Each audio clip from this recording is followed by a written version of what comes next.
نعم السلام عليكم ورحمة الله وبركاته. الحمد لله ثم الصلاة والسلام على رسول الله وعلى أهله وصحبه ومن استنى بسنته إلى يوم الدين. أما بعد السلام عليكم ورحمة الله وبركاته. نعم الحمد لله. We are here again. Now today we are taking Nahw class. So this is class 10. Now inshallah we are going to be looking at Anwa'ul i'rab. Anwa'ul i'rab. So types of grammatical cases. So grammar, we are talking about Nahw. So we are talking about grammar. So like solve, we're talking about syntax, morphology. But now we are talking about grammar. So Anwa'ul i'rab. So types. That's anwa. Then i'rab is grammatical cases. Now, so let's move on. So what is the definition of grammatical cases? So what is meant by grammatical case is the sign at the end of a declinable word. The sign that a declinable word is taken at the last part of it. That is what we mean by grammatical case. Yani mu'rab. We said declinable word are mu'rab, meaning it can change state. It can change state. So that is what we are talking about. So the sign that the end of the word is taken. Now, so declinable words in Arabic language. Declinable words in Arabic language have to be in one grammatical state or the other. So what are these grammatical states? So there are four, basically four grammatical states or cases as you like. So number one, rafu'u. Rafu'u meaning dumma like. So the Orientalists, some people that are not Muslim but study Islam, they are Orientalists. So they call it nominative case. You might have seen it before. Nominative case, but it's called rafu'u. So dumma and whatever is pertaining to dumma. So that is the first one. Number two, nasbu or fatha-like state. Nasbu or fatha-like state. So that is called accusative case. And the third one is jarru, meaning kasra-like. That is called genitive case. And the fourth one, jazmu, meaning sukun-like state. So that is called jussive case. And some the word is in a jussive case, meaning jazmu state. Now, so moving on. So before this class, we've been taught that words, kalam, yani aqsamul kalima. We've been taught that words are divided are three basically, meaning fi'l, ismu, and harf. Fi'l, ismu, and harf.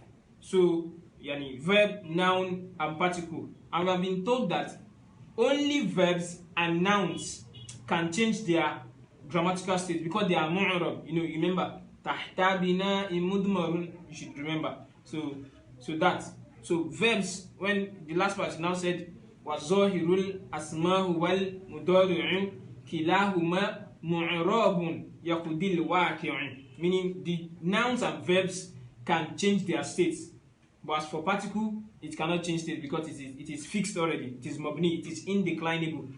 I hope we are together now. So that is that. So now let's see. As for verb, fi'l mudari, nam. So when we talk about verb, we are talking about verb that is declinable, and only fi'l mudari is declinable. Fi'l madi is fixed, it is indeclinable, it is mabniju. I hope you get. Fi'l madi, it is mabniju. You can't change it. You can't change the state. Whatever form it comes in, it is indeclinable, it is fixed. But as for fi'l mudari, that is declinable, it is mu'rab. So it can be in three states. Number one, it can be in a rafu' state, meaning dhamma-like state. Number two, it can be in nasbu state, meaning fatha-like state. And lastly, it can be in jazmu state, meaning sukun-like state. I hope you get. So that's fi'l for you. Fi'l mudari. When we are talking about i'rab, we are talking about fi'l mudari, because only fi'l mudari can change the state. Fi'l madi cannot change the state. Are we together? Now, so that is for fi'l. Now, for noun, it has three states also. It has three states. Number one, it can be in raf'u state, meaning dhamma like state. Number 2, it can be in nasbu state, meaning fatha like. And number 3, it can be in jarru, meaning kasra like. I hope we are together. So that is fi'l mudari and ismu. Nam. So now let's look at the grammatical states. We said there are 4. What did we say? We said raf'u, nasbu, jarru, and jazmu. Now we look at each of them one by one. So number 1, raf'u, meaning dhamma like state. So what is, when we say a word is in dhamma state, is in raf'u state, what do we mean? So this is when a declinable word is in its default state, Nothing is happening to it. No governing agent is acting upon it. So it is in raf'u state. So any word that is in this state is said to be marfu'un. It is said to be marfu'un. So the basic sign for raf'u is dhamma. So we can see example here. Kitabun. Don't forget, we are talking about grammar. The last part of the word, the last letter of the word, the sign it is taken, that is what we are concerned about. So what is the last part here taken? It is taken dhamma. Kitabun. Another example, kutubun. The last letter is taken what? Dhamma. Yaktubu. This is a fi'l mudari. Yaktubu. So the ba also is taken dhamma. So this is the default state for a word, and its default state is known as raf'u state. So all of them, kitabun is marfu', kutubun is marfu', yaktubu is marfu'. Why? Because they are taking raf'u, dhamma like. I hope you get. So other signs, inshallah, will be taught in subsequent classes. There are other signs of raf'u that will be taught, inshallah, in subsequent in consequent classes. So that is raf'u. So number 2, nasbu, fatha like state. Nasbu, fatha like. So this is when the governing nasbu particle, it is called harfu nasbin. Inshallah, we'll be taught that when we enter Nahw very well. There are some particles that give words nasbu, put them in nasbu state, as we will see now. So when this kind of particle comes before a declinable word, you can see we are repeating, only declinable words can change state. So when a governing particle, a nasbu particle, comes before a declinable word, or a word is being acted upon by a verb, what we just did now, when we said Doroba Zaidun Amron, you can see Amron is taking what? He's taking nasbu. Abina. So why to say Bafatiatan? Doroba acted upon it. A verb acted upon it. So it's taking nasbu in that state. I hope you get. Now, so when a word is being acted upon directly, that means a word is acting directly upon it, it will take nasbu. Then we say those kind of words are mansub. If the is in fatha-like state, nasbu state, we say it is what? Mansubun. So example, so the basic sign of nasbu is fatha. Actually, it is fatha. There are other signs it will be taught, inshallah. So inna. So this inna here is a particle. It is harf nasbin. A nasbu particle usually give what comes after it nasbu. Put it in nasbu state. So inna is taking it is in nasbu state because it is taking fatha. So other signs of nasbu will be treated, inshallah. So number 3, jarru state, or it is kasra like, and it's kasra and it's like kasra like state.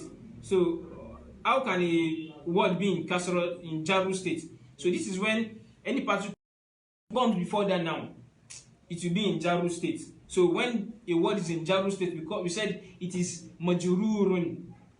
We say it is what? Majrurun.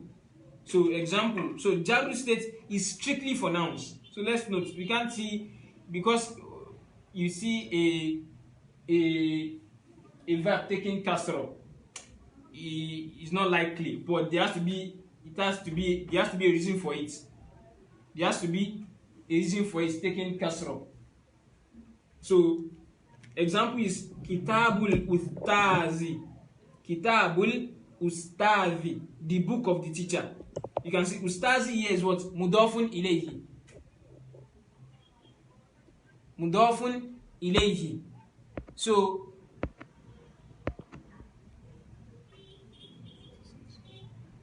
fi Kitabul Ustazi, the book of the teacher. You can see Ustazi here is mudafun ilayhi, I mean the possessor, the possessor. So fi sayyarati, you can see fi, I said the parts of huruful jar is min, ila, fi, ala. So fi is part of huruful jar. So fi sayyarati, in the car. So it is taking kasra. Ustazi is taking kasra, sayyarati is taking kasra. That means both of them are majrur. They are in jaru state. I hope you get.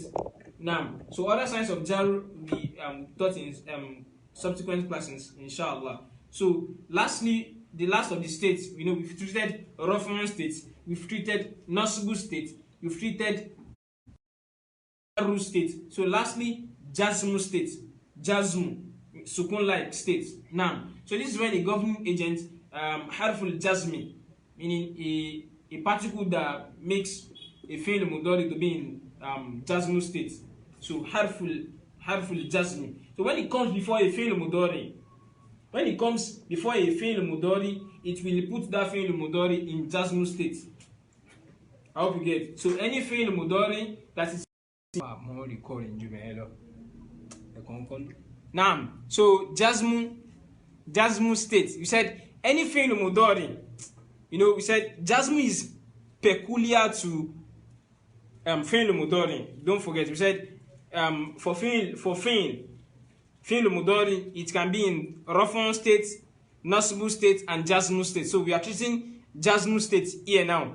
So we said if a governing agent, yani arful jazmi, if it comes before a fi'l mudari, it will put that fi'l mudari in jazmu state. So that state that the fi'l mudari is, we said the fi'l mudari is what? Majzumun. When the fi'l mudari is in that state, we said this particular fi'l otiwani otije majzum. It is majzum, present continuous, meaning fi'l mudari. It can't be applied to any other thing. It is for fi'l mudari. So example, lam yadhhab alijam, lam yadhhab alijun ila al-madrasah. You can see the yadhhab is taking sukun. Why? We see a harful jazmi coming before it. That is lam. Lam, whenever it comes before a fi'l mudari, it puts it in jazmu state. The next one, lamma tafham Zainabu as-su'ala. So lamma, that particular particle also give fi'l mudari jazmu. So a popular one, lam yalid wa lam yulad.